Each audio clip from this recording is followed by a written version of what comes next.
The ruler redemptive gift child reflects God's nature as builder, governor, and commander, the one who brings order out of chaos and establishes his kingdom purposes. A ruler child carries a natural drive to organize, lead, and multiply, and they thrive on productivity, vision, and tangible results. When redeemed, they lead from sonship.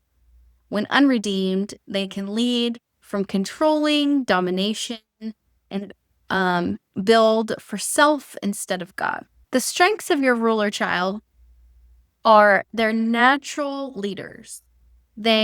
People are just drawn to them and they can equip people to go forth with a task. They're very confident and their motivation is to bring order, structure, and productivity into everything that they do.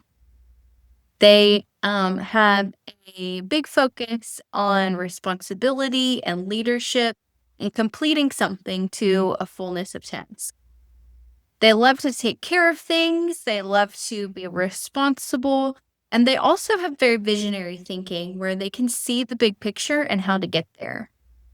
Rollers thrive with clear goals and objectives and structure, and they enjoy team efforts and organizing people or tasks. They're resourceful and strategic, and they find a way to make things work. There's some downsides to the ruler child. They can become bossy and controlling when things aren't quite going how they envision them. And so this is an area of growth for your ruler child when things are kind of out of the structure that they're used to. They also can tend to value results over relationships. So they will run people over in order to get something accomplished instead of acknowledging the people that are helping them get there. They struggle with rest and delegating tasks, thinking in terms of if I don't do it, it won't get done, or I'm the only one that can do it right. This can cause them to carry a false sense of guilt or pressure to get it right or to get it done or it to be perfect. And they struggle with overlooking their emotions or others' emotions when focused on the mission and what's in front of them. So these are some of the strengths and some of the weaknesses of a ruler gifted child.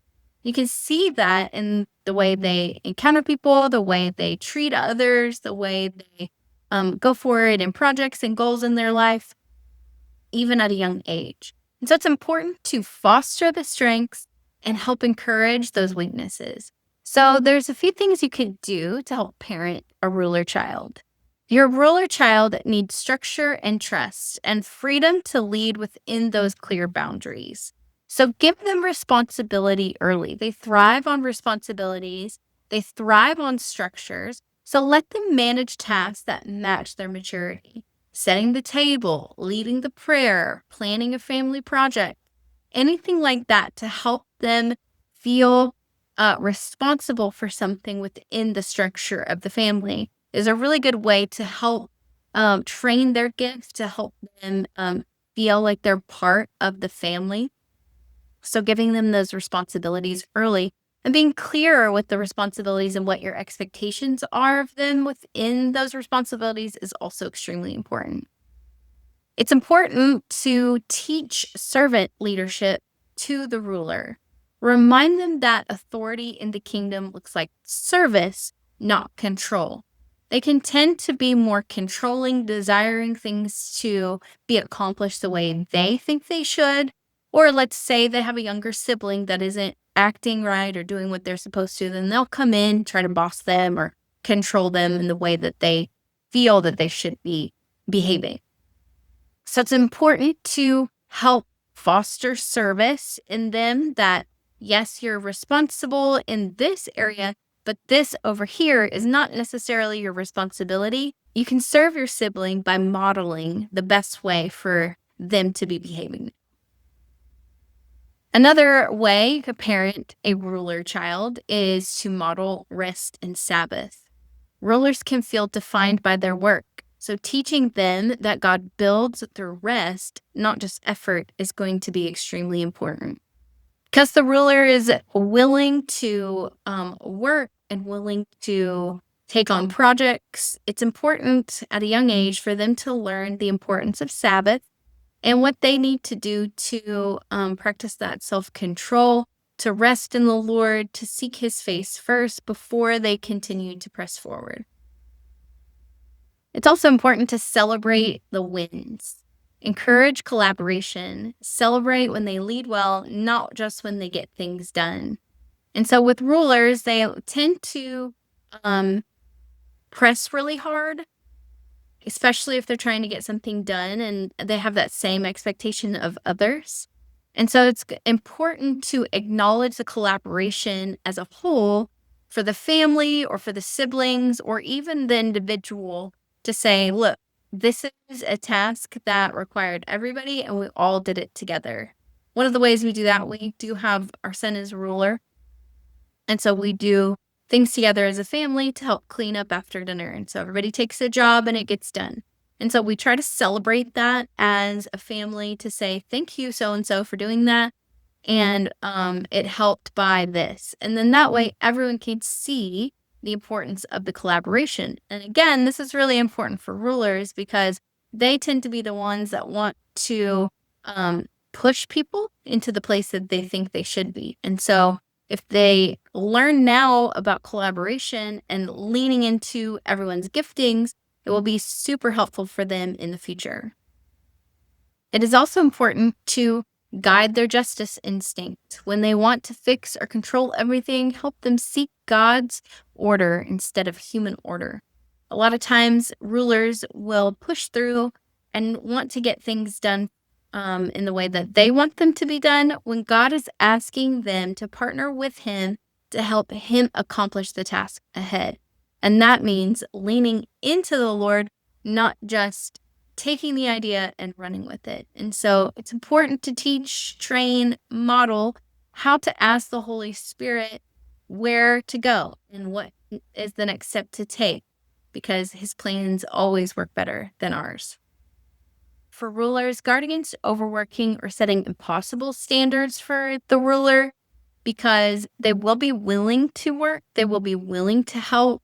And so it's important to identify those places where the ruler may need some time, may need some rest, and try to acknowledge the expectations that you have. Are they appropriate for their age or are they appropriate for the child so that it is not an impossible standard that they can't meet?